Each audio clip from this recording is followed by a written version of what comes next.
મારું નામ સોહિલ ચિસ્તિયા છે। અત્યારે અમે ઉમરેઠની બાજુમાં ધોળાદરા ગામે આવ્યા છે। આજે ધોળાદરામાં યા સેલાની ગાની કમિટી દ્વારા સમૂહ લગ્નનું આયોજન કરવામાં આવ્યું હતું અને આ સમૂહ લગ્નમાં 11 દુલ્હા દુલ્હને ભાગ લીધો હતો।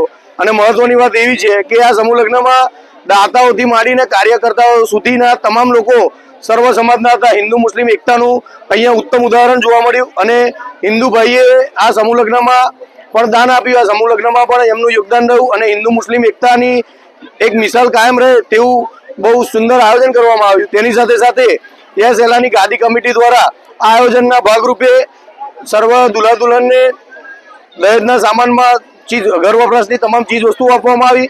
તેની સાથે સાથે પૂરા ગામનું અહીંયા જમણવાર રાખવામાં આવ્યું અને બહુ સુંદર રીતે યસ સેલાની ગાદી કમિટીનું આ બહુ આયોજન રહ્યું અને મને યસ સેલાની ગાદી કમિટીએ આ સમૂહ લગ્નમાં મહેમાન તરીકે આમંત્રિત કર્યો તે બદલ હું તેમનો તહે દિલથી શુક્રિયા માનું છું।